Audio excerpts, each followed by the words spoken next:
नहीं याद करेगा। हाँ। ये कैसे हुआ? ये This is love from the label what I get in spite of the education. We are protest peacefully. ये दिल्ली पुलिस ने मारा है। All the thing.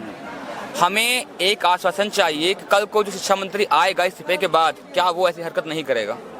हमें ये अकाउंटेबिलिटी चाहिए, इस बात गारंटी चाहिए कि कल हमारा कोई पेपर लीक नहीं होगा, कल को हमारा कोई भाई बहन को सुसाइड नहीं करेगा, और कल को हमें उसको बचाने के लिए इस तरह से प्रोटेस्ट नहीं करना पड़ेगा।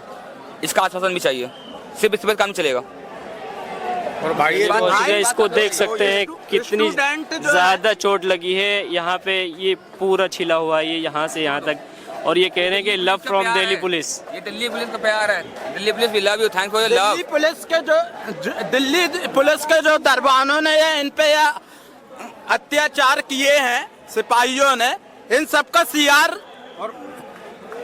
खराब करना चाहिए। और भाई उनको बोलना नहीं चाहिए। हाँ। जिन्होंने इन बच्चों के ऊपर, जैन जी के ऊपर जो लठ चलाए ना, हाँ। वो पुलिस वाले भी किसी टाइम हमारी तरह ही एक जैन जी थे, वो भी स्टूडेंट थे, लेकिन आज वो उसमें आ गए ना गवर्नमेंट जॉब में, तो अब वो बच्चों को देख नहीं रहे हैं कि ये भी हमारे ही बच्चे हैं, किसी और के बच्चे नहीं है। वे आंधा धुंध मार रहे हैं, संसद की तरफ जा रहे हैं तो वहाँ पे बिंदु के राइफलों के साथ बाकायदे कमांडो वगैरह सब खड़े हुए हैं।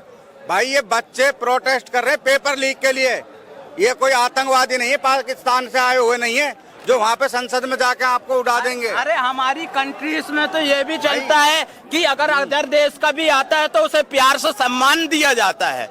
अरे संसद ही में तो गए थे स्टूडेंट, कोई बुरा गोली तो नहीं चलाए थे वहाँ मोदी पे जाके कोई गोली तो नहीं चलाए थे उनने। बढ़िया बच्चों को नाश्ता कराता, चाय कराता। साले अंदर तुम सब नेता तो बैठ के चाय नाश्ता करते हो, चाहे वो बीजेपी का हो चाहे वो कांग्रेस का हो, तो यहाँ दिखावा करने के लिए आते हो गए। भाई मांग तो अपनी आती रहे ना। मान लो एक बच्चा जो 20-25 साल से कंटिन्यू पढ़ रहा है, उसके माँ बाप किसी के बाप करवाने फसल बेच के उसको पढ़ा रहा है, कोई मजदूरी करके पढ़ा रहा है, तो भाई वो पढ़ रहे हैं तो अपने हक के लिए ही तो लड़ रहे हैं। वो 20 साल उनकी जो 20-25 साल बिगड़ रही है, वो जो 20-25 साल उसकी बिगड़ रही है, वो ऐसा थोड़ी है कि भाई ऐसे हवा में चल जाएगी।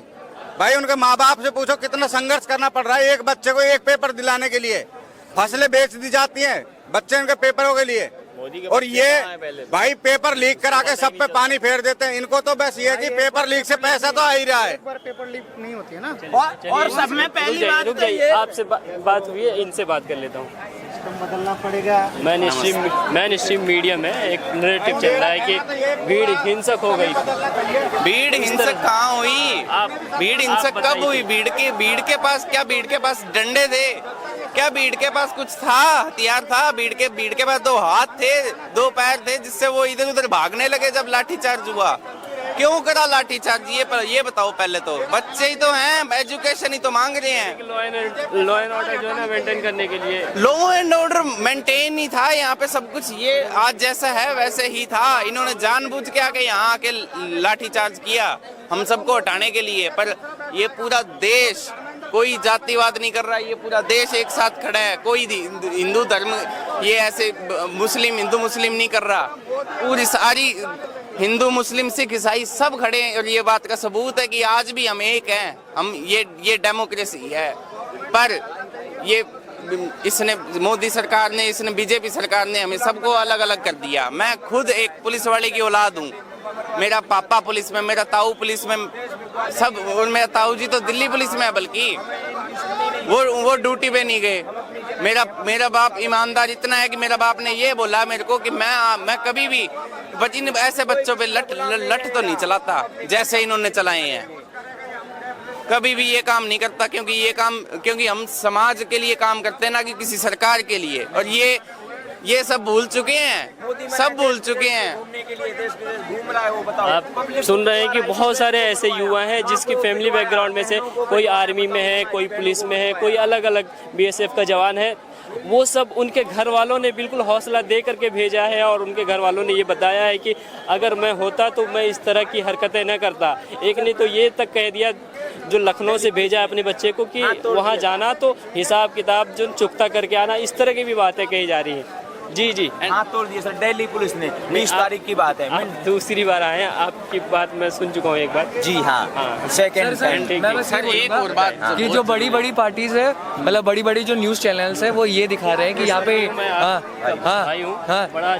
नहीं, मतलब कुछ भी हो सकते हैं, लेकिन जो मोस्टली बहुत लार्ज एरिया में जो जाती है वो ये दिखा रही है कि क्या बोलते हैं, स्टूडेंट्स के ऊपर कुछ भी नहीं हुआ है, जस्ट पुलिस वाले को उन लोगों ने ये किया है, और वो गुस्से में ये दिखा रही है कि अच्छा वो उन लोगों ने पुलिस वाले के ऊपर ये किया तो उनको तो ये मार पड़नी ही थी, लेकिन ऐसा सच नहीं है। और वो भी ये भी बता रहे हैं कि हिंदू मुस्लिम इधर हो रहा है, इधर सारे भाई हिंदू मुस्लिम सिख ईसाई सारे भाई एक साथ काम कर रहे हैं। हाँ, सब एक साथ कर रहे हैं। और सुनो सुनो सुनो, हाँ, सोशल मीडिया पे बातें चला सकते हैं कि भाई ऐसा नहीं हुआ। देखो देखो भाई, सबके अलग अलग पॉइंट ऑफ व्यू होते हैं, ठीक है। कोई सोशल मीडिया में भी कोई ये बोल रहा है हमारे साथ बोल रहा है, कोई खिलाफ बोल रहा है, हाँ, लेकिन जो खिलाफ बोल रहे हैं वो उनको देख के देख रहे हैं, क्योंकि जो बड़े बड़े चैनल्स है वो यही दिखा रहे हैं, हमारे सीधे दिखा रहे हैं, और जो भी बोल रहा है हमारे बारे में उनको सीधे एंटी नेशनलिस्ट घोषित कर दे रहे हैं। हाँ, इधर कोई भी एंटी रिलीजन मैटर नहीं हो रहा है, और यहाँ पे हम कोई भी पार्टी का सपोर्ट नहीं करने चाह रहे हैं। चाहे कोई भी नेता आए हमारे यहाँ पे आके बोले, वो अच्छी बात है, वो उसका कर रहे हैं। अगर वो उनको इतना ही प्रॉब्लम होती तो वो डे 1 से आते, डे 1 से तो कोई आया नहीं। जब ये उनको पता चल गया कि हाँ जनता जाग रही है तब वो आए। हाँ, तो हम किसी भी पार्टी को सपोर्ट नहीं करना है, हम उस आइडियोलॉजी को सपोर्ट कर रहे हैं कि जेन जी का प्रोटेस्ट है, हमें उनका इस्तीफा चाहिए। एक बात आप क्या कहना चाह रहे हैं? एक बात ये कि अगर ये सरकार हमारे पे बेवजह लठ चलवा सकती है, जबकि हमने कोई भी लॉ एंड ऑर्डर नहीं तोड़ा, हम एक लॉ के कॉन्स्टिट्यूशन के हिसाब से ही प्रोटेस्ट कर रहे हैं, हमारा हक है, हम कर सकते हैं। इस देश में डेमोक्रेसी है, इस देश में कॉन्स्टिट्यूशन है, इसलिए हम करेंगे, हम लड़ेंगे। अगर कुछ गलत करेगा, अगर सरकार कुछ गलत करेगी तो उसके खिलाफ प्रोटेस्ट करेंगे। हम एजुकेशन मांग रहे हैं तो हमें एजुकेशन दो। एंड अगर ये सरकार बेवजह हमारे पे लठ चलवा सकती है, इस यहाँ पे पूरे देश में पूरे देश से जनता आई हुई है, अगर ये लठ चलवा सकती है तो गोलियां नहीं चलवा सकती? बिल्कुल चलवा सकती है। हो भी सकता है कि गोली भी चलवा दे, पर नरेंद्र मोदी से एक बात कहना चाहूंगा, अगर गोली चलवाई तो ये छाती पे मारना मेरी बात है साफ सी। देश के लिए मरना ही मंजूर है, कम से कम शहीद तो होंगे देश के लिए, तो कोई काम करके जाएंगे। इनके जैसे यहाँ इतनी सिक्योरिटी लगा रखी है इन्होंने, इतनी सिक्योरिटी कम से कम बॉर्डर पे लगा दो, वहाँ ड्रोन से चिट्टा स्मैक ड्रग्स आ रहे हैं, गन्स आ रही है, इतना सब कुछ आ रहा है, वहाँ लगा दो। मैं कह रहा हूँ सरकार से, या अगर देश चला सकते हो तो चला लो, नहीं तो भैया इस्तीफा दे के चले जाओ। हम खुद कर लेंगे अपनी देश की रक्षा। चलिए, युवाओं का गुस्सा जायज है। जी जी जी जी, आप क्या कहते हैं? एक बार आप इस मीडिया के बारे में और इस सरकार के बारे में कुछ आप तो कुछ बताओ सरकार के और उसकी मीडिया के बारे में। देखिए, मीडिया अगर खुद बताने लग जाए तो फिर आप इस रियलिटी तो सरकार के बारे में मैं अगर खुद ही बताने लग जाऊँ, मैं जनता से पूछ रहा हूँ, सरकार के बारे में मैं भी जानता हूँ, आप भी जानते हैं, आपको फिर भी बताना चाहिए ना। मैं बराबर बता रहा हूँ, मेरा चैनल देखिए आप, उसमें है यहाँ पे तो सरकार। स्टूडेंट से पूछोगे तो समझ लो हर स्टूडेंट बताने के लिए कुछ ना कुछ तैयार है। यही है जो बर्बरता दिल्ली पुलिस कर रही है और सरकार जिस तरह का अन्याय कर रही है, वो सारी चीजें हम दिखा रहे हैं बराबर। ये मोदी सरकार के अंदर 2 रंग का देशभक्ति है। पहला तो पाकिस्तान का नाम सुनता है तो खून गर्म हो जाता है, और अमेरिका का नाम सुनता है तो गांड फट जाता है उसका। ऑफिशियल पे ही कर दो, यही बोलूंगा और बस। यही वाला